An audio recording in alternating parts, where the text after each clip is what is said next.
The Happy Hour Podcast with your host, Joel Fleischman. Hello, everyone. Welcome to the Joel Fleischman Happy Hour Podcast, episode number 53. Today, I have a very, very special guest, one of my personal heroes, believe it or not, if I have a hero, besides Jesus, and John's probably top 10, so right up there. Jon Gordon is best-selling books and talks have inspired readers and audiences around the world. This is from his website. Principles put to test by Fortune 500 companies, professional and college sports teams. Author of 26 books, John? 26, and you're not allowed to read my bio because I don't care what my bio says. Yeah, I do. What matters most is that you don't care. Or Energy Bus, 2 million bucks. Okay, he doesn't care. We're not doing the bio. what matters most is you and I make a difference. That's all that matters. And Joel, I appreciate you. I'm honored to be on your podcast. You're an amazing guy. I love the company you've built. You have built this company over the years. I've been following you for a long time. You've been following me, and it's been cool to see you take this company into amazing territories, amazing success. Well, thank you very, very much. I really appreciate that, man. All right, so we're going to get to some questions right away. Energy Bus guy, over 2 million books sold.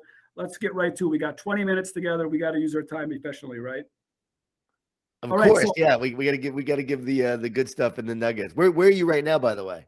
I am in my Campbellsport, Wisconsin office. This is our little podcast area. So this is where I do the pods. This is like our third episode on the pod. And you yourself are on vacation, or is this your normal pod area? This is my normal area in terms of I live in Florida. So I'm in Ponte Vedra Beach, Florida, near Jacksonville. And then I don't know. I don't seem to take a vacation. I'm always working, even when I'm on vacation. But I don't consider it really work because it's what I love to do. So as you know, right, when you're doing something you love, you'll do it all the time. And it's just a part of me. Like when my family are get together, we're creating some videos. We're thinking about, our projects. I'm helping my daughter with her new talks. My daughter is now speaking to teenagers around the country, going to high schools all over and conferences. And so that's fantastic. Yeah, she's taking the power of positive leadership message and speaking to teens. She's about to be 24 years old. And this is something she came to me and said she wanted to do. So she's now doing it. She worked for a year and a half just recently in the hospitality industry. She worked for Nobu in Malibu as a hostess and doing customer service, dealing with customers, some angry, some happy, some treating her like dirt, others valuing her. She learned the art of service, and I think she's now ready to actually get out there and serve. She wasn't ready a couple of years ago. If she came to me and said, I want to do this now, I would say no way. But she said it now, and now she's ready. I love it. I really do think every youth should work for the service industry. My daughter is working right downstairs right now. Macy, hi Macy, shout out to her. She's a barista this morning. She started at 6 a.m. She left home before dad did at 5:30. And yeah, I love, that is how you learn customer service. That's how you learn how to treat people. That's how you learn bad bosses and good bosses. So that's great. Total. I think I know that me being a waiter and a bartender on my journey really made me a better leader, a better person. It helped me deal with customers. It actually gave me confidence in being social and dealing with others. And so it was a really huge factor in, I would say, what I'm doing now. So I was performing as a bartender. I was on stage every night I worked. Yeah. People were coming in and you had to be on, you had to serve. So I would say that it really prepared me in a lot of ways. And so I think everyone should serve. It also makes you appreciate those who do serve. It makes you appreciate those who are working a daily job, working their butts off, supporting their families for minimum wage plus tip. So I'm sure you're a big tipper. I'm a big tipper. When you work in that industry, you definitely learn to value others and tip as well. I learned how to tip in college. My roommate was a bartender, and I might have left $2 at the end of the night. And he's like, dude, what are you doing? Right, or whatever it was. I'm like, what? And he always just graciously tipped. And that was wonderful. Yeah. And I think you do learn so much of that love, sir, care that you talk about through that industry. So that's awesome. So John, I prayed on this and I said, God, give me a couple of key questions that I want to take away for everybody that's going to ever listen to this. Not so much that I want to learn, but just talking. One thing that came up just this morning with our leadership group talking about this was, how do you handle what can be termed toxic positivity? Right? You know where I'm going with this already, is, hey, something really bad happened. And there's this person in the room that just is, oh my gosh, it's going to be okay. Everything's going to be fine. I call it the problem of it. Everything's fine. How do you handle, what do you feel about what's the root of that? I mean, there is a problem with positivity can be toxic when it isn't authentic or it's not getting to a root problem. I mean, how do you handle somebody that might be taking it too far, the positivity? So let's go back to what toxic positivity is. First and foremost, I don't think toxic positivity is actually even a real term, because if you're toxic, you're not positive.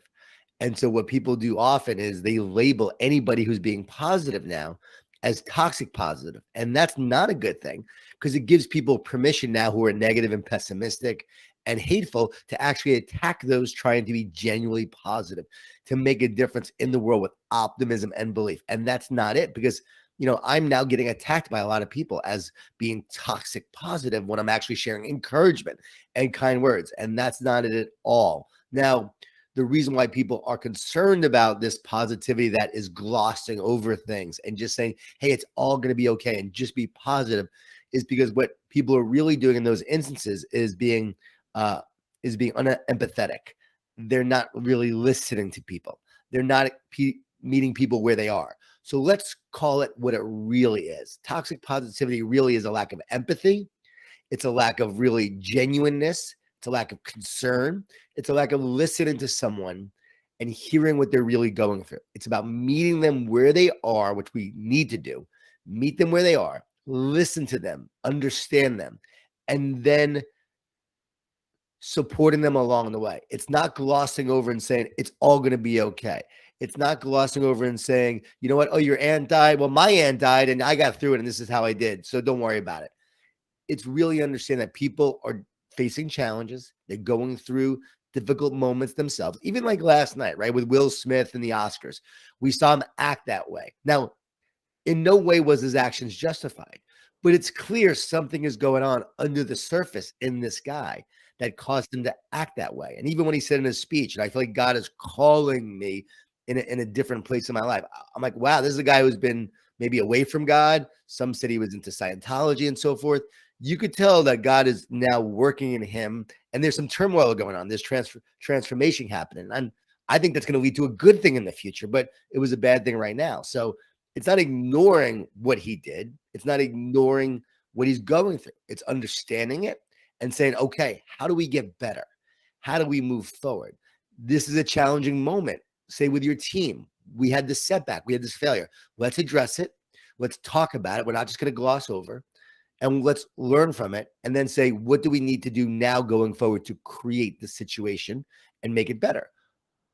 It's always about addressing the situation, addressing the person's concerns, but positive leaders and positive people do find a way forward.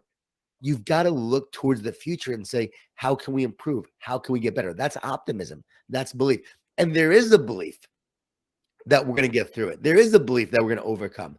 There is a belief we're going to rise above.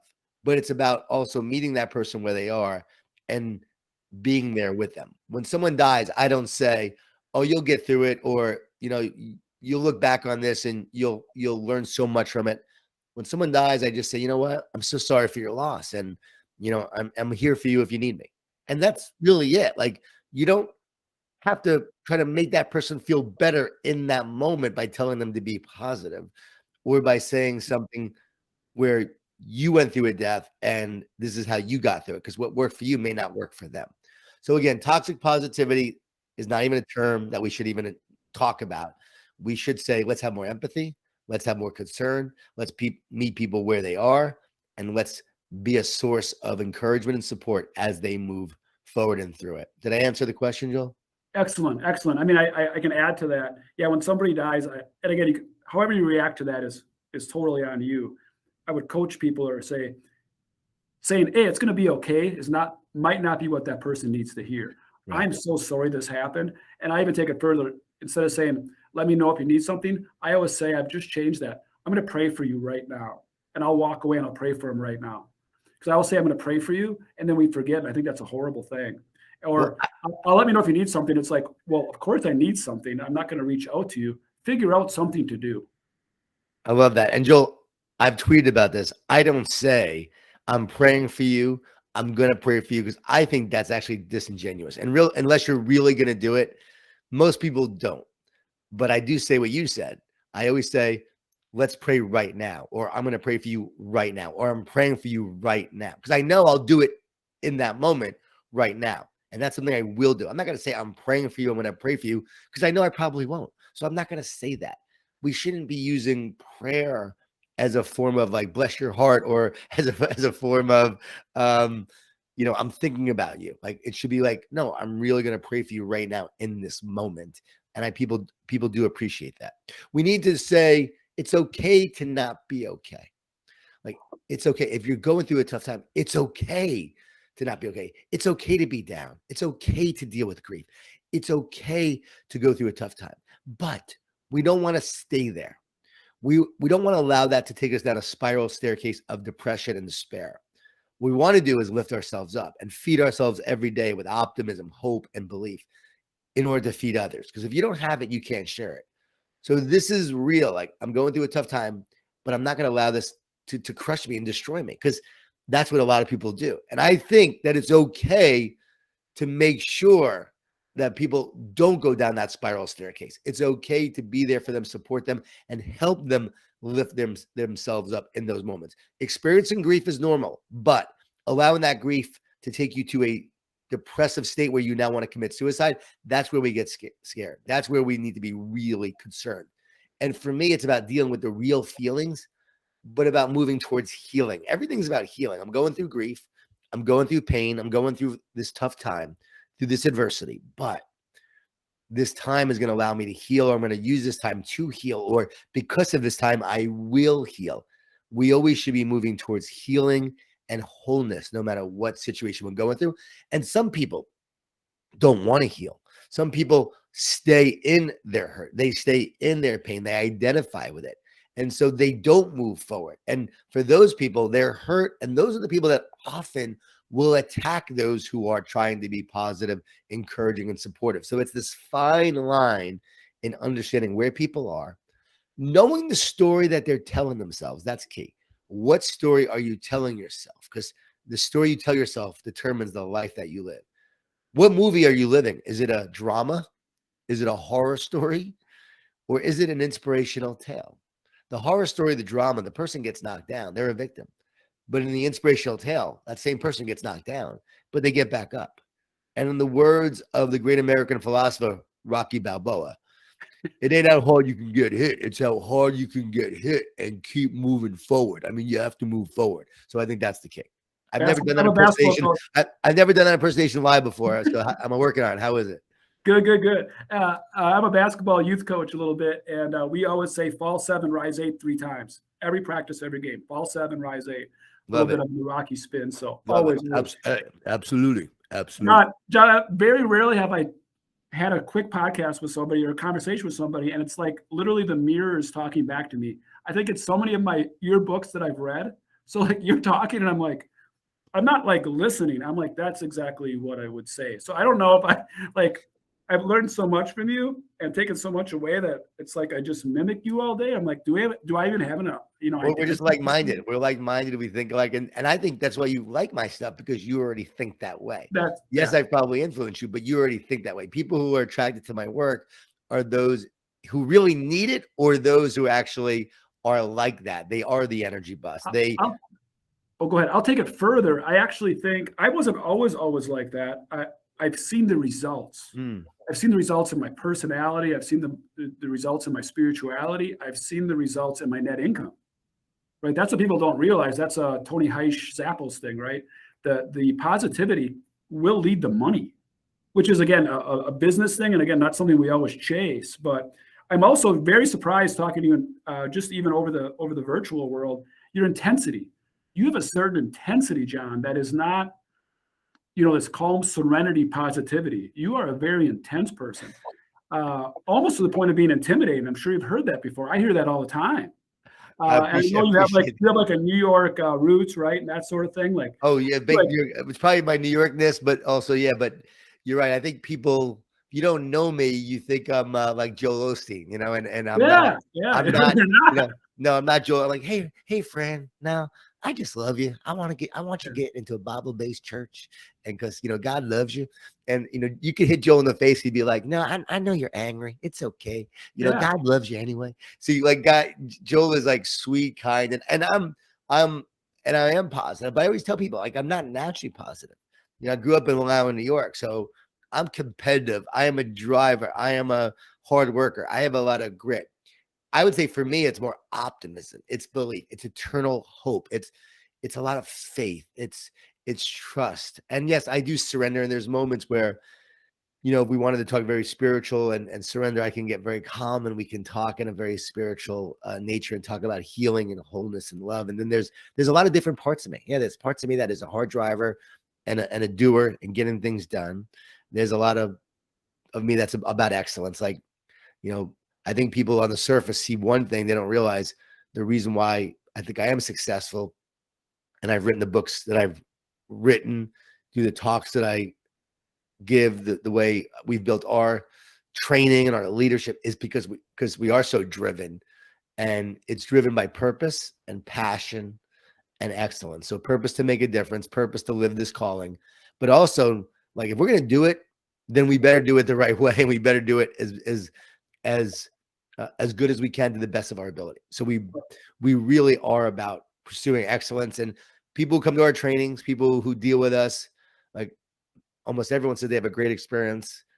We really have very few mistakes. When we do, we admit it, we apologize, we own it. So I think we really care a lot. We do things the right way. But haven't been in the restaurant business. If I have a bad customer experience, but I'm taking care of that customer. But the Jon Gordon companies, if you're not happy, we will make sure that we address it. And if my team's not on it, I'm getting on them.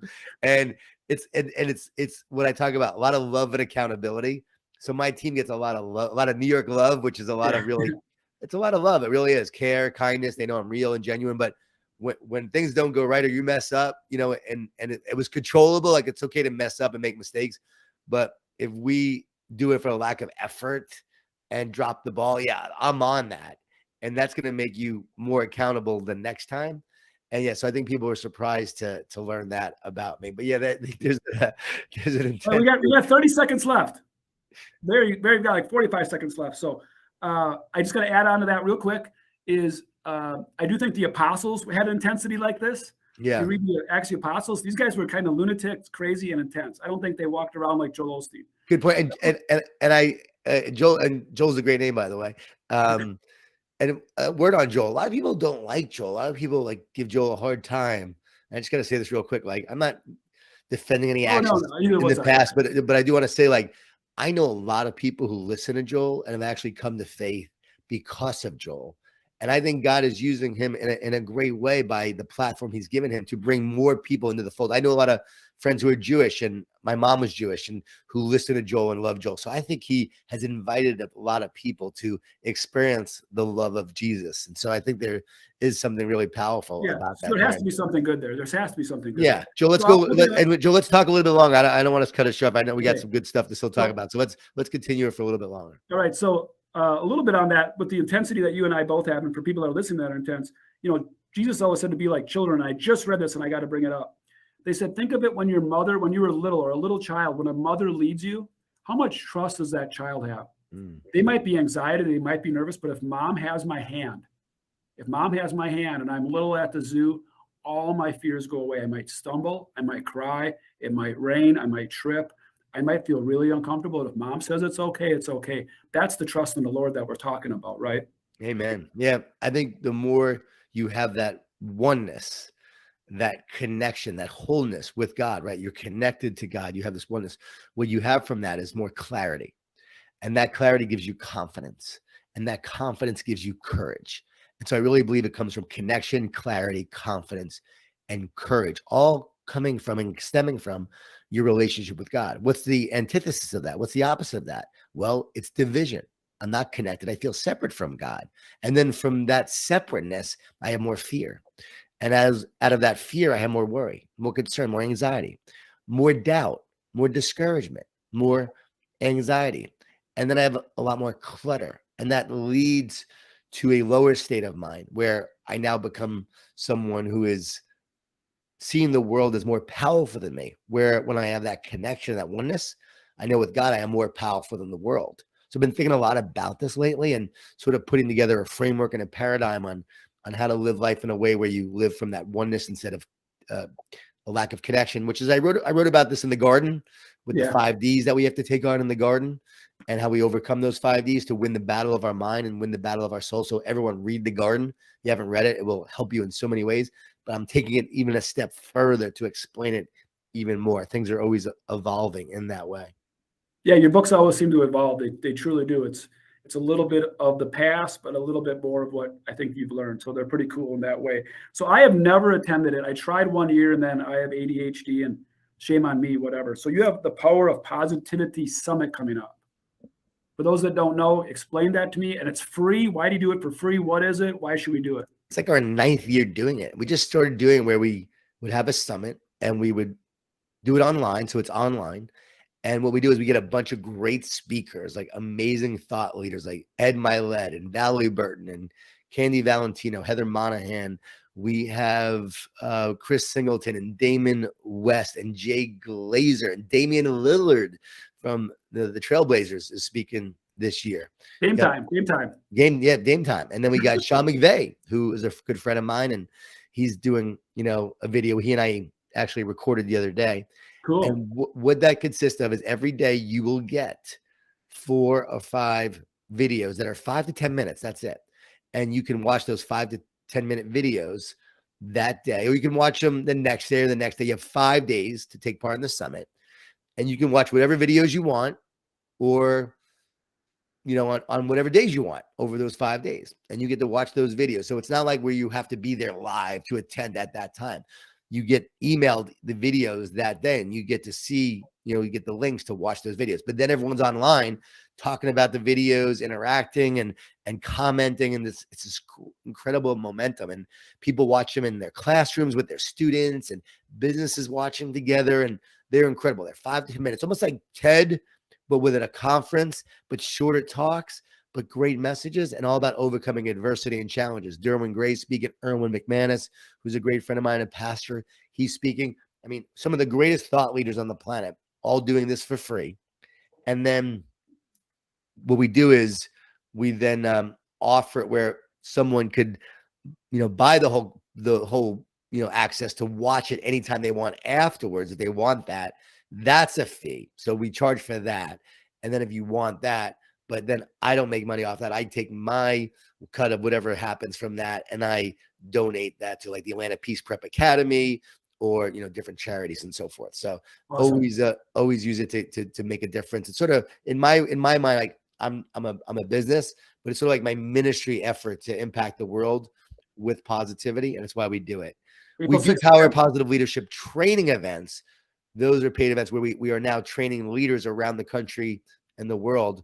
And we have trained the trainers where you can actually be a trainer now to train our leadership model on positive leadership, which it's an incredible model. It's the way to lead. It has an impact. As you said, it does get results. You implement this model and you will have results. And how do we know? Well, Sean McVay won a Super Bowl. Dabo Sweeney won 2 championships. They're doing okay. Yeah. Evan Spiegel from Snapchat just spoke to his 150 global leaders, was on my podcast, Positive University, talking about how positive leadership was a game changer for their company. It's why I go speak to all these companies, around the world. If it wasn't for Belichick, you could be talking about the Falcons too, but get to 3, right? Yeah. I mean, again, Belichick's an outlier, right? He doesn't fit the entire model, but he's got some aspects of the model. Steve Jobs. I think he fakes it. I think Bill fakes it to the media, and I think he's got a sweetheart positivity inside him. I think there's a lot of him that's there, right? I think he's in character to the he public. Connects with his players. There's again, Steve Jobs didn't fit the entire framework and model, but you can look and say, okay, visionary and optimism. He did later in life. I think in later in life it clicked. I think purpose, passion, but he wasn't a great relationship builder, which is key to positive leadership. I think he regretted that. At the same time, we have all those. We don't have every aspect of the model within us, but it's like this is the complete model. If you can do each thing a little better, you're there. So it's how can I improve on each area? And once you see that model, so that's why again, big on training and developing that around the country. Really powerful. Okay, before you kick me off, before we finish this, I got my last question. Then I'll be respectful of your time. Yep. I ask every guest this: Tim Ferriss question, you've probably heard it asked you before. You have a big giant billboard. Everybody can see it. What does it say and why? Oh, I stumped him for a second. This is good. Didn't stump me just thinking about what it should say and would say. I mean, the problem is I can give you like 100 things. No, that's why it's your billboard, though. You just that got one. I ask every guest the same question. it should say. And I truly believe it should say, receive God's love. Receive God's love. Why? Because so many people are in pain. We really do need positivity, but what is positivity? It's the source from God's love. The more love we feel, the more clarity we feel, the more positivity we feel, the more hope we feel. And I think inflammation, right?